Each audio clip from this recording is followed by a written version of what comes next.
Hello, my name is Sam Horodesky, founder of Strathern Design, and these are the notes for the UX B2B Roundtable that took place on March 14th. Now, the topic for this one is a really fun one. It's ChatGPT and how ChatGPT may affect user experience.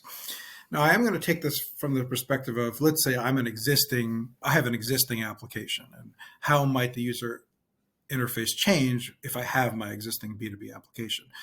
Because of course there's all these like brand new potential use cases. I won't necessarily focus on the use cases, but specifically the user interface. So I'm going to call this a chat controlled user interface. So as with every user experience element, there's basically an input and an output. And so I'll take these separately. Let's look first at the input, mostly because this is the most promising one. So the input, as it seems to me, that now you can just type without any syntax whatsoever, and in whatever language you want, a question or a command. And it doesn't have to have any specific structure. So you don't have to memorize anything.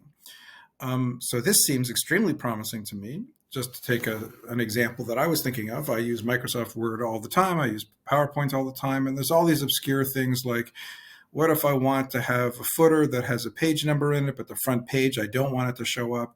And every time that I need to find that, I have to go to the help, and then there's a list of things. I need to read the list of things, and et cetera, et cetera. It takes a while. It takes like 5 minutes, and it takes effort. Well, what if I could just say, please add page number to all pages other than the first page, or please add the page number, and then take it away from the first page, or take it away from the fifth page. So this seems super promising, and I can, imagine the same thing for PowerPoint. I do lots of fancy animations and transitions, and it gets super technical, and I can imagine just being able to give it an English command and it executing it. So I called this earlier a chat-driven interface, and I think a chat-driven interface has a ton of potential to augment or completely replace existing GUIs, right? So the point of a GUI, a graphical user interface, is to tell the user what to do. But if the user just knows how to ask, I think that's got a lot of legs. So let's look at the other side, though, which is the output.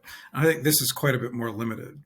So for one thing, when you have an application, like how often is the output today a bunch of words? Like not that often, right?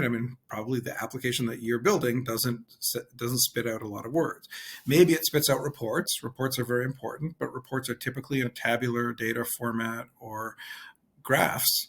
So you could add some English to it, but in my experience, people don't really want to read. It's hard enough to get people to look at reports, never mind if they're written. So I'm not sure that is going to affect things that much, but there are definitely specific use cases. So one thing that a client had asked me to look into was sort of marketing collateral. And so I found this interesting program called copy.ai, and I encourage you to go just to play around with it. It'll be informative. I think it uses ChatGPT. I don't know 100% for sure. And it's got a free license for, just limited use. But so I tried putting in some business ideas, and basically what this thing does is it generates marketing content, whether it be blog content or advertising content, or in this case, I wanted to create a press release. And it just asks a question, just like normal, and you say, okay, I want a press release on such and such an idea. So I tried that with some business ideas that I knew that this client was interested in, and basically the output was pretty much gibberish. It just had way too many holes. There were too many guesses, and it was filling in things inappropriately, and it just didn't work.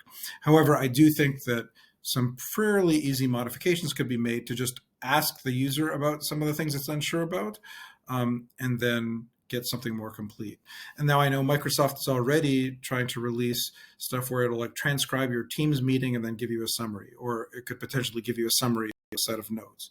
So certainly there are narrow use cases where the output is text.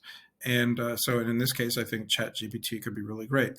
But what I think is probably coming, because it's already out there a little bit, say, for example, a program called Typeface, is where AI is now producing more than just text, it's producing graphics as well. So I think as the universe of things that expands gets bigger and bigger, then the potential for AI to impact the user experiences is a lot higher. All right, thanks a lot, and I hope you can come to our next roundtable. Bye-bye.